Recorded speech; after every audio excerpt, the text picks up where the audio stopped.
ओम साईराम भक्तजनो, चला आता आपण श्री साईबाबांच्या आशीर्वादाने श्री साई सच्चरित्र याचा अध्याय 12 भाग 3 ऐकूया.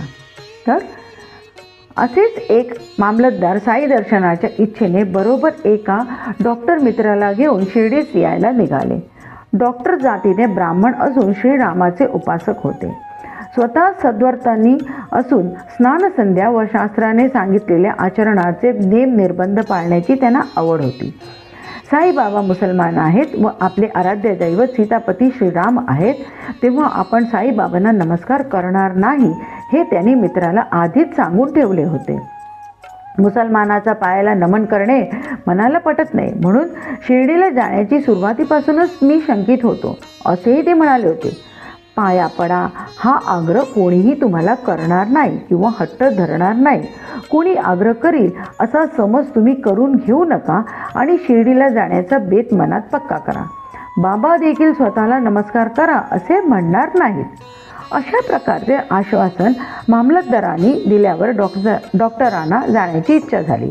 मग मित्राच्या शब्दांवर विश्वास ठेवून सगळा संशय दूर सारून आणि दृढ निश्चय करून ते दर्शन घेण्याकरता निघाले.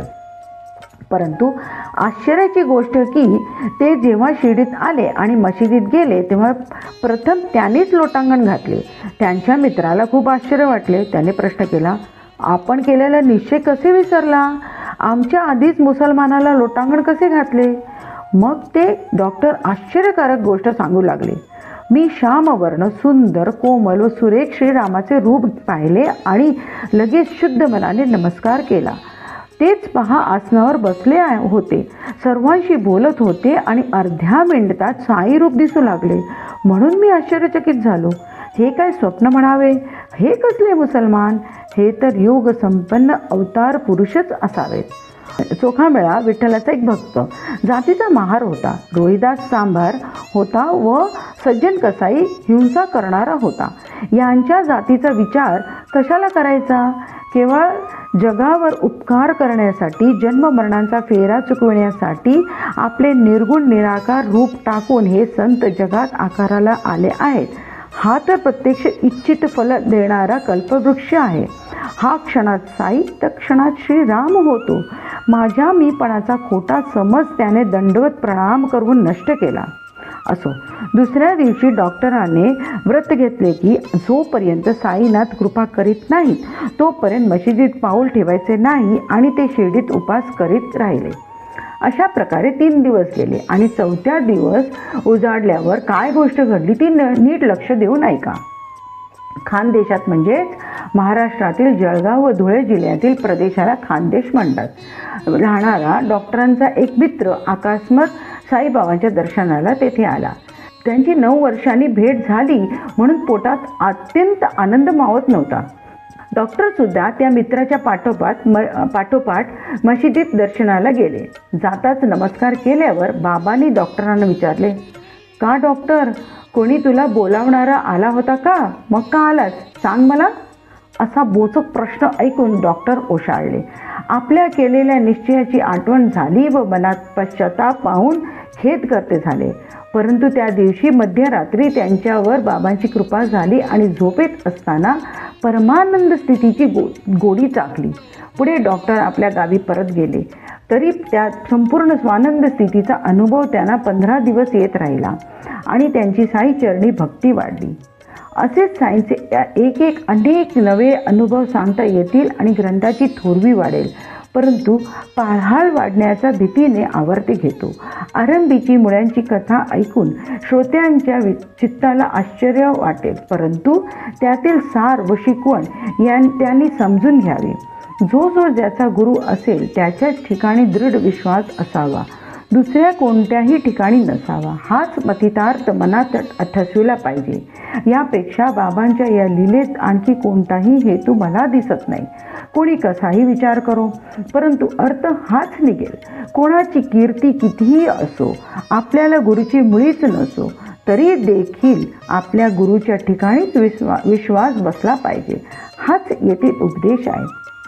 पोथी पुराण शोधू गेले तरी त्यात हाच उपदेश सगळा भरलेला दिसतो. तरी पण अशी खूणगाठ पटल्याशिवाय विश्वास बसत नाही. आपल्या स्वतःचा पक्का विश्वास नसूनही स्वतःला आत्मनिष्ठ म्हणून मिरवितात. त्यांच्या जन्माचे सगळे कष्ट ठिकठिकाणी स्पष्ट दिसतात. इदम च नास्ति परम च ना, हेही नाही आणि तेही नाही. म्हणजेच सदा मनाला चिंता की एक क्षणही मनाला शांती नाही आणि मुक्त म्हणून फुशारकी मारतात. असो, पुढील अध्यायाची गोडी यापेक्षाही चांगली आढळेल. वारंवार घेतलेले साईंचे दर्शन अमर्याद आनंदाचा भोग मिळवून देते.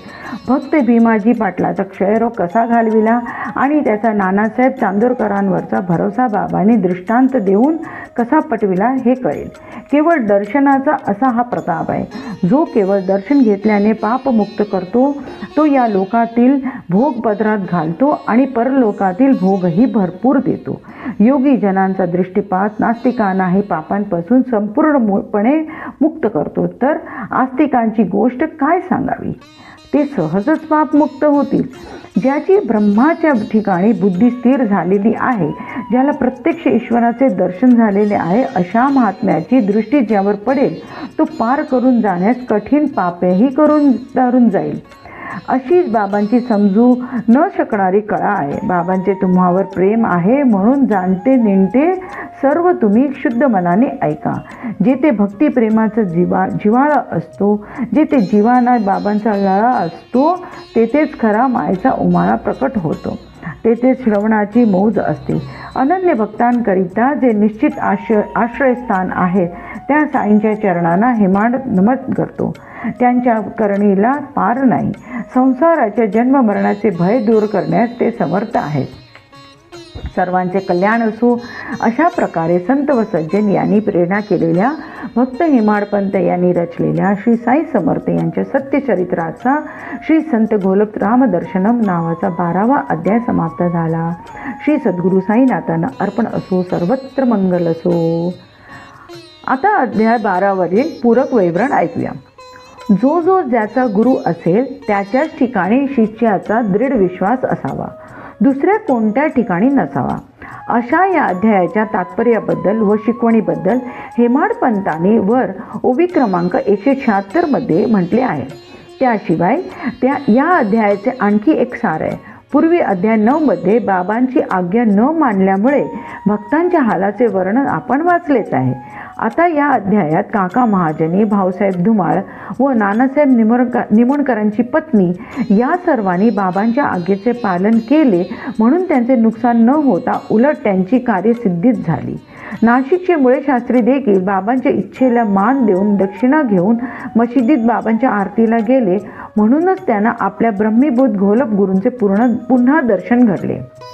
सारांश आपण करावे बेत, आम्हा न जाणावे आदी अंत, हिताहित जाणती संत, काही न अविदित तयांते, भूत भविष्य वर्तमान, करतला मल कळवत तया ज्ञान, करिता तयांच्या आज्ञेत वर्तन, सुख संपन्न भक्त होती. ओम साईराम. साई सच्चरिताचा अध्याय 12 इथे समाप्त झाला. ओम साईराम. भक्तजनो, या चॅनलला लाईक, सबस्क्राईब आणि कमेंटमध्ये ओम साईराम लिहायला विसरू नका. ओम साईराम.